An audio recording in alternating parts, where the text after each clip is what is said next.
នៅក្នុងវីដេអូមួយនេះខ្ញុំសូមណែនាំបងប្អូនអំពីរបៀបចូលទៅបង្កើតមុខទំនិញឬ menu ថ្មីនៅក្នុងកម្មវិធី MyLekha ដើម្បីបង្កើតបានគឺយើងចូលទៅក្នុងកម្មវិធីមួយណាក៏បានតែដើម្បីភាពងាយស្រួលយើងចូលទៅក្នុងកម្មវិធី MyLekha Dashboard ចូលទៅក្នុងកម្មវិធី Dashboard បន្ថែមហើយជ្រើសរើសយកពាក្យ Item ចុចលើពាក្យ Standard កន្លែងនេះគឺជាទំនិញឬ menu ដែលយើងបង្កើតមុនប៉ុន្តែបើសិនជាយើងមិនទាន់បានបង្កើតទេគឺវានៅផ្ទាំងទទេ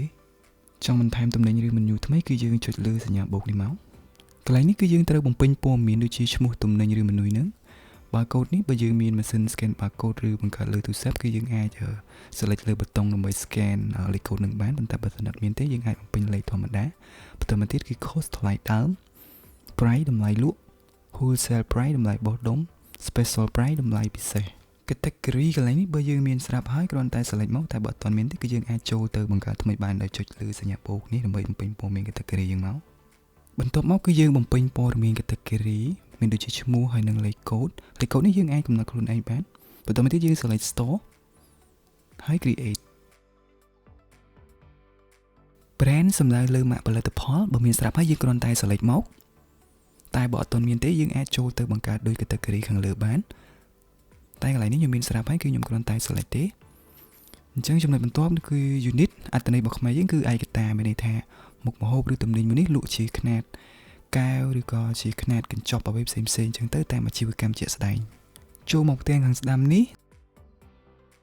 track stock បើកមុខនេះសម្រាប់ប្រភេទទំនិញដែលយើងអាចរាប់ហើយកាត់ stock បាននៅពេលដែលយើងលក់ឧទាហរណ៍អាជីវកម្មប្រភេទ mat ដេប៉ូគ្រឿងសំណង់ហាងលក់ទំនិញបោះដុំលក់រាយផ្សេងៗ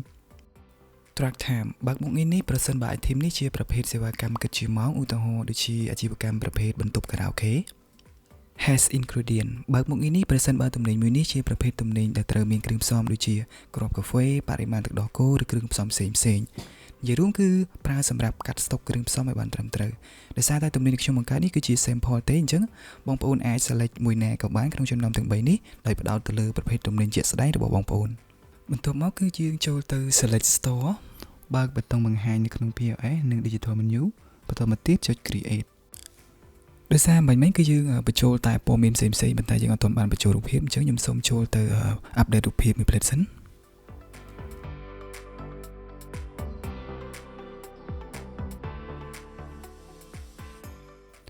ឡូវនេះយើងទទួលបាន menu ឬក៏មុខទំនិញថ្មីមួយហើយអញ្ចឹងយើងអាចចូលទៅមើលនៅក្នុងកម្មវិធី POS ម្ដង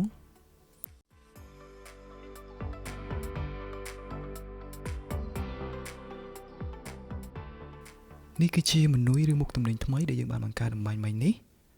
សម្រាប់វីដេអូក្នុងការចូលទៅបង្កើត menu ឬមុខទំនិញថ្មីរបស់ MyLekha គឺមានតែប៉ុណ្្នឹងទេសម្រាប់ចម្ងល់ផ្សេងៗបងប្អូនអាចតាក់ទងមកយើងបានតាម Telegram ខាងក្រោមនេះ